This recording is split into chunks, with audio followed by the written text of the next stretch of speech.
Wholesalers, welcome back to another edition of On My Mind. This is Rob Shore. It's my opportunity to tell you what's on my mind and ask you what's on yours. Interesting thing happened recently that gave me pause for thought, and it's like an earworm in my head, and I want to tell you about it. Got a communication from one of our scheduling clients telling us that they were no longer scheduling during the coronavirus, that advisors don't want to necessarily be taking appointments with wholesalers. This gave me pause for thought, because if you have seen the post that we wrote going back 9 years ago, CNBC says the sky is falling again. What are 7 things a wholesaler should do? You know that our position is you should actually be reaching out, not recoiling. So the first thing I want to do is I want to review those 7 steps. Then I want to talk about adding some nuance to those 7 steps.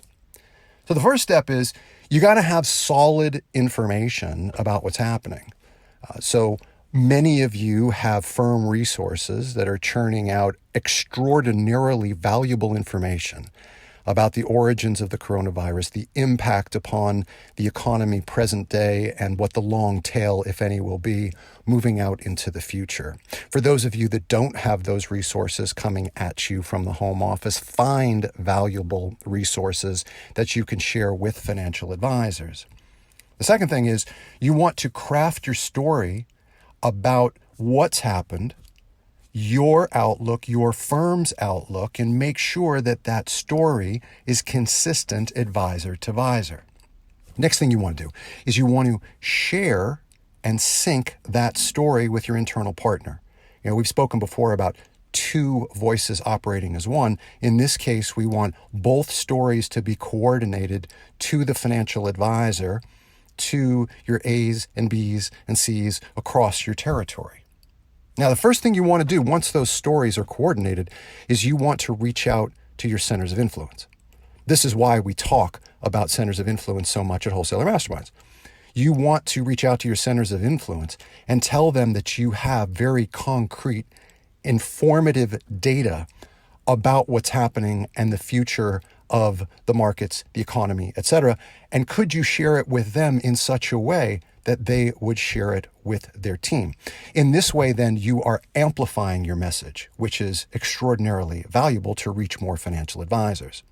Next, you want to call your top 20 or 30 or 50, you as the external wholesaler. You want to call your top 20 prospects. You want to have your internal partners start to call your B tier of financial advisors. And you want to spread this message that you have so expertly crafted. Well, that's the 7-step process that we talked about going all the way back to 2011. And I got to tell you, if I'm being perfectly candid with you all, as I always am, I was so heartened by a top-tier wholesaler that we picked up as a valuable Wholesaler Masterminds private coaching client when I asked him just last week, what is he doing around this event, around this market correction? He said, Rob, I'm going back and I'm looking at those 7 things that you showed me how to do 9 years ago, and we're doing them again. And then we started talking about the nuance of it.